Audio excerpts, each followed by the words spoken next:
L'année 2008 a été marquée par l'ouverture de la nouvelle médiathèque rue des Châteaux. C'est en tout cas ce qui ressort de l'Assemblée générale de l'association Arcade qui tire un bilan plutôt positif ces premiers mois. Le secteur qui m'a le plus impressionné, c'est la médiathèque, où le dynamisme des animateurs a permis une fréquentation extraordinaire, puisque nous sommes à 421 membres à la fin de ce mois d'avril, ce qui est extraordinaire. Mais c'est sûr que le choix qui est offert aux différents membres y est pour quelque chose aussi, puisque 12 000 ouvrages et CD sont à leur disposition, ce qui est un nombre considérable par rapport à ce qui existait avant. Bien que pour l'instant seule la médiathèque soit installée dans les nouveaux locaux, le club photo, le club vidéo et votre chaîne locale Reflet s'arment de patience et entament de nouveaux projets pour 2009. Alors les projets de l'association pour 2009, c'est d'intégrer l'ensemble des activités au 39 rue des Châteaux. C'est pas gagné pour l'instant parce que nous n'avons pas récupéré l'ensemble des locaux au 39 rue des Châteaux à cause des différents retards sur le chantier. Une fois qu'on aura intégré l'ensemble des activités, ça va être d'améliorer quand même la qualité parce qu'aujourd'hui on a un très bon outil entre les mains et je crois qu'on ne l'exploite pas pleinement pour le moment, donc je crois qu'on a encore 1 à 2 années devant nous pour pouvoir l'exploiter pleinement et être à 100% de nos possibilités.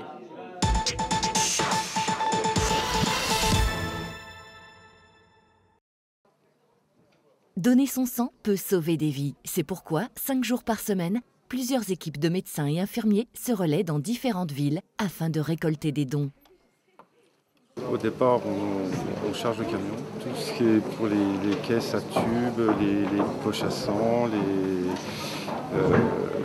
la collation, la cafetière, tout ce qui est matériel pour pouvoir prélever correctement sur le lieu de collecte. C'est mis dans le camion, on part avec toute l'équipe, infirmière et médecin. Arrivé sur place, on met en place avec tout le monde. Donc déchargement et rechargement à la fin de la collecte. L'équipe médicale ne saurait cependant pas tout gérer sans l'aide précieuse des bénévoles qui n'hésitent pas à donner de leur temps pour aider à organiser la collecte et pour redonner un peu de force à chaque donneur. Polyvalent, on fait tout. On met des affiches, on fait des casse-croûtes, on fait les réceptions des gens quand ils viennent. Avant, c'était des casse-croûtes tout près et on a trouvé que c'était plus sympa de le faire nous-mêmes. Alors, ça nous a acheté du pain, bien sûr, de la charcuterie. Les boissons, c'est toujours les mêmes. On fait du café à volonté, on a du chocolat et on donne ce qu'ils veulent. Mais c'est nous-mêmes qui les faisons, les casse-croûtes. On les beurre et tout sur place.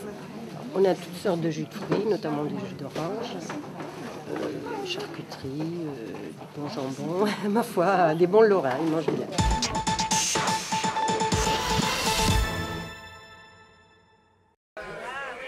Ce week-end, tous les jardiniers de Cattenom et environ se sont réunis pour la bourse aux plantes du printemps. Pour cette édition, les organisateurs ont souhaité attirer davantage de monde en invitant des professionnels à répondre aux questions du public. Celle du printemps est un véritable succès parce qu'on avait appris que les autres bourses aux plantes de la semaine dernière avaient eu très peu de monde. On a aussi invité donc Monsieur Maubert pour qu'il nous présente la culture bio et biodynamique également. Et on a fait également venir donc des personnes qui proposent du lombricompost de façon à dynamiser un peu notre bourse aux plantes et puis permettre aux jardiniers amateurs de s'ouvrir vers d'autres méthodes de culture. Un professionnel de l'agriculture biologique a su répondre aux nombreuses questions des jardiniers amateurs et leur a donné quelques astuces efficaces et pas chères. La question qui revient souvent, c'est les pucerons. Alors, une méthode qui est simple et qui ne coûte pas très cher, c'est de mettre un peu de savon dans de l'eau, donc de faire de l'eau savonneuse avec un savon le plus simple possible. Et puis de pulvériser les plantes qui ont des pucerons. Et donc l'eau savonneuse bouche les trous de respiration, les pores de respiration des pucerons et ils meurent asphyxiés.